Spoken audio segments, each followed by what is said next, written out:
Yeah, things have not been going well for a little bit. I think it's the continuation of the positive words, the continuation of us challenging the players to be more professional, to be more disciplined in their training, to have more belief in themselves, and again, when the game comes, trusting the preparation that they put in to the training to be able to put it into the game.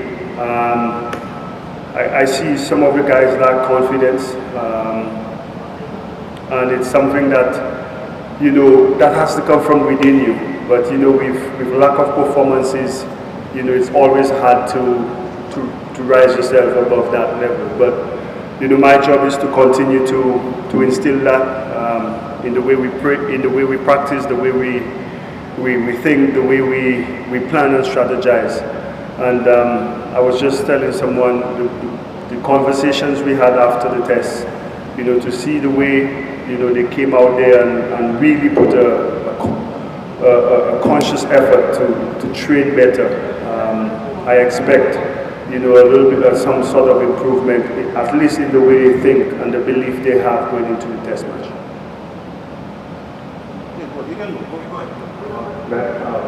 We've all spoken about the financial and structural issues in West Indies cricket. Just wanted to do Triangular, I think just yesterday he said that apart from those issues, whether the guys still want to play for the West Indies and want it badly. Just like as part of the group, what is your take on? Yeah, well, it's no secret the difference in the different teams, the top 3-4 teams in the world versus the bottom 4. We've been struggling for finance for a long time. I think that's one of the reasons why Brian, Saviv, Sir Richie, they're going to have this event this afternoon to try and see if we could get sponsors, to help in some of the areas that we need improvement. With that said, that has created, I wouldn't say loopholes, but for me as a coach, when I call a player and I tell him that you've been selected for West Indies, and I'm hoping that he accepts the selection, that tells us where our cricket is. As a kid, I remember in 2004, me being at Lord's, MCC Young Cricketers, and getting a call from Zura. And once I saw the area code 1268, I knew it was from Antigua. And I was hoping it was, a call from the West Indies Cricket Board, and how excited I was. So times have changed. We could only work with what we have and who's willing. And the inability to match some of the franchises across the world, it has been an issue. But what I always tell these guys, if we complain about not having the best facilities, not having enough manpower like the other teams, not having the best technology, all these things which the other teams are superior to us, then why the hell are they still outworking us? The only way we could match up with or compete at a consistent level if we as the coaches and the players are prepared to outwork the opposition. And we're not doing that. So that's where I've actually challenged them. When you practice, when you train, when you strategize, to be more precise, more purposeful. And I must say, again today, I see they're starting to understand what we're trying to build. Daren, as a coach, of a team in this position, you must be having a sort of long-term vision and trying to judge players and results based on the processes, right? Mm-hmm. But then from the outside, everything is a snap judgment based on results. So how do you balance that as a coach as to your own expectations from the team and what you communicate to them, and how you deal with it in your own personal sort of life and all of that? That's a very good question. I think what I've gone through in my life have actually prepared me for this position. I'm pretty sure my friend here could recall when I was captain, it was the same. It was the same. noise outside. I'm a guy, once I understand the vision and the mission of what we try to achieve as a cricket team, as a board, once I understand that, then I start going to work.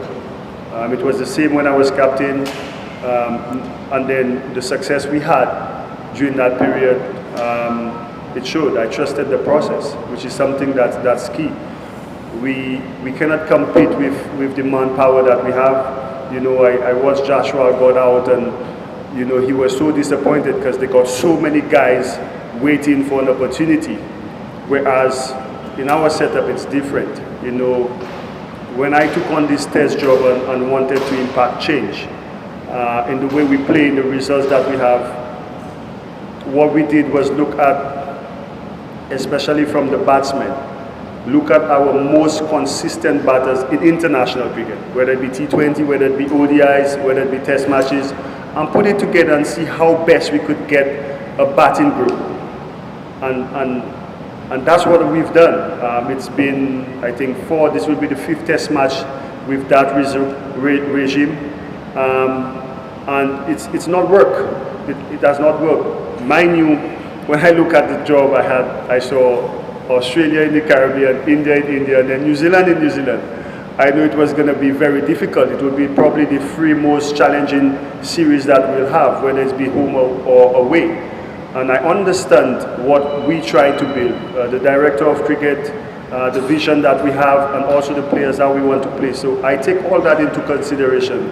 But what we cannot have, like I said, is against all the odds, the opposition still outworking us.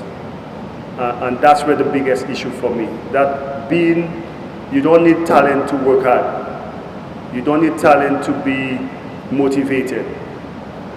It's not a skill. The skill you need is to go and play. But the mindset, that's what it takes. And I'm trying to continue to instill that in the guys. And yeah, we've done that. But hopefully the guys who've gotten the opportunities, if it doesn't work, obviously I got to go back and see what's there in the Caribbean. But again, for me, dealing with all of that is just trusting the process and don't look at the result before the process is being executed. Daren, there's been a lot of talk within the ICC about the test system and so on and so forth. As somebody who represents Western Australia, as somebody who's won titles for Western Australia, is there a message that you want to tell the ICC that we sort of play the best teams so that we get back? Look, it's the history we bring, or the history we have, and the legacy we have left on this game in all formats. I think, obviously, the way we play now, everybody will lead towards that. But if we take that aside and understand the impact that a West Indies team have had in international cricket, I think all what we ask for, we deserve. You speak to so many other teams, the inspiration that Vivian Richards' team had, or the impact it had, even here in India, the impact these guys had on the next generation. West Indies contributed to that. I remember watching 5 test match series. Everybody wanted to rip. It's like India now. Everybody wants India to talk. Because that's where, and for us, that's where the financial gains are. India brings that to the home territory. That was West Indies in the past, but we did not reap those financial rewards. We were playing 5 test matches, storing probably 3-4 months in one place, entertaining the world where other boards benefited. So for now, when we over the years, whether it be through lack of management, whatever it is, we are in need of those financial resources to help us grow and move forward. And I think we deserve that because of the impact we've had on the cricket game itself. Well, you spoke about mindset, your batsman. What was the mindset? How do you teach them to be patient? How do you teach them to build their It's the challenge that we face, and that's some of the things that we've spoken to the director. It's hard to teach techniques on tour, and that's where most of the work since I've been here have been happening. We try to have camps, but the scheduling that we have, it seldom allows time for the work, the skill work before test series. For instance, we finish CPL, next day we're here. You know, we're gonna go to Bangladesh and then to New Zealand. What we've done is, when they have that free time, that free period, is to challenge these guys. When they leave the tour, when they go back home, how disciplined can you be to continue the work? Because when you get on tour, it's to just fine tune and maintain. But guys are coming on tour expecting, you know, Floyd Reefer, the batting consultant, to fix techniques, which is, any coach will tell you it's impossible. The work has to be done before the tour starts, and we find that challenging. But the good thing is, the director of cricket, Miles Bascom, the plans that he has, the specific skill work, you know, the specific coaches that we trying to get to, you know, look into these areas. Hopefully that could be sooner than later, and you know, we could now have better performances from our batsmen. I know all the stats, how we are last in everything batting, and it's a challenge, but one that cannot be fixed on top. Just taking off from what you said earlier about legacy, is it tough to sell the concept of the West Indies to some of the younger generations of the company, and in general, and also West cricket in particular? Is it tough? Is it tough? I think growing up, we had heroes. You know, Lara, Saviv, Ambrose, Walsh, you know, Richardson. They got so many different heroes, Ian Bishop, so many that me watching cricket with my father could say, oh, I want to be like this guy. There's a challenge here now, and Jerome could attest to that. I always challenge the guy. Which kid in the Caribbean is watching you and you are inspiring? If you notice, we've been, over the last decade, we've been, the format where the heroes come from has been the T20 format. And that's why you see some of the direction in which the younger players are heading.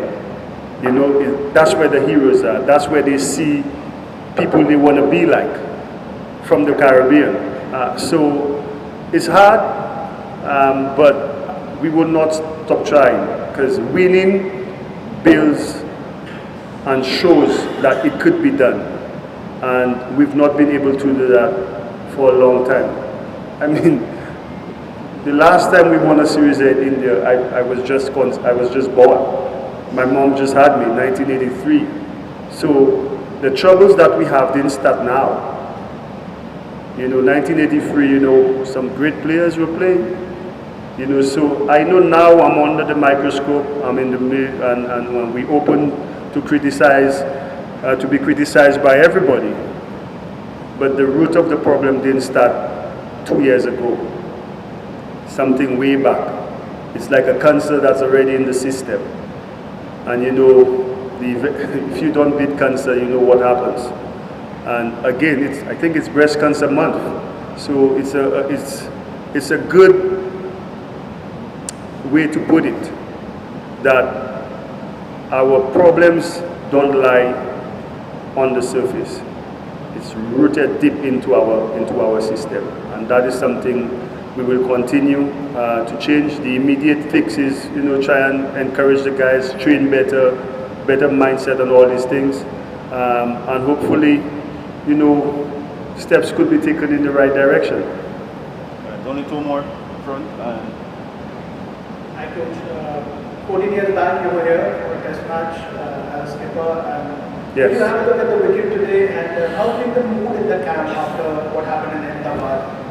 And can this test match be step ahead in the direction that you just spoke about? I would hope so. I would hope so. Again, you know, when it's all gloomy and doom and you see the sun burst through the clouds, it brings a good mood.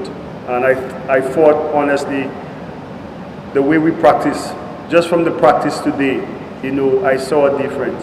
So it means the conversations that we had after the test matches, you know, I asked and challenged every single person to speak of yourself. Speak about what you have to do or what you need to do in order for this team to be successful or competitive. Don't look at the man next door, look at you, your own self. And the guys spoke about the things that they feel they need to do, and to see them really make a conscious effort out there to practice like that. You know, I'm hoping that that could now dive into the test match, and we be a much more competitive side that could challenge a test match win. Hi. The conditions in India is always challenging for all. Everybody.